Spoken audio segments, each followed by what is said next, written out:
आपातकाल के 50 साल पूरे होने पर विदेश मंत्री डॉक्टर एस जयशंकर ने कहा, विदेश सेवा में मेरे वरिष्ठों ने मुझे बताया कि दुनिया में आपातकाल को डिफेंड करना कितना मुश्किल था।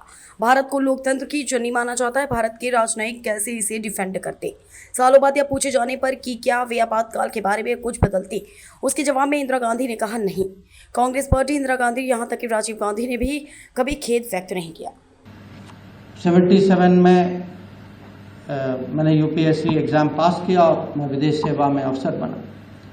तो मेरे पहले जो सीनियर लोग जो थे वो उस समय भारत के अलग अलग राजदूतावासों में थे और हम उन लोगों से सुनते थे कि दुनिया में इमरजेंसी को डिफेंड करना कितना कठिन था। भारत की कितनी आलोचना होती थी कि हमारा इमेज जो था दुनिया में, क्योंकि माने दुनिया मानती है Bharat, India mother of democracy, सब दुनिया की सबसे बड़ी डेमोक्रेसी, सबसे ओल्डेस्ट डेमोक्रेसी। जब बड़ी डेमोक्रेसी, ओल्डेस्ट डेमोक्रेसी, वहाँ संविधान की हत्या होती, जहाँ डेमोक्रेसी की हत्या होती, तो आप सोचिए कि आप इंडिया के एम्बेसडर हैं या डिप्लोमेट हैं, आपकी स्थिति क्या है?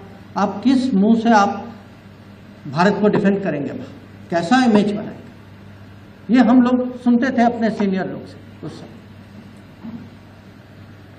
और इंटरेस्टिंग बात यह है कि इमरजेंसी के बाद भी आप जानते हैं 77 में चुनाव हुआ, जनता सरकार आई,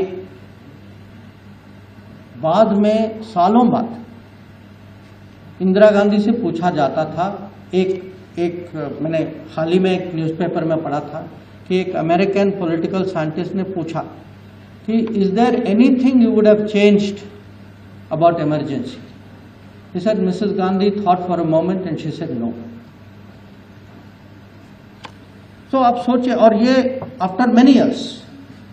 तो कभी आप ये सोचिए कि Congress party, Indira Gandhi, even Rajiv Gandhi, they have never expressed regret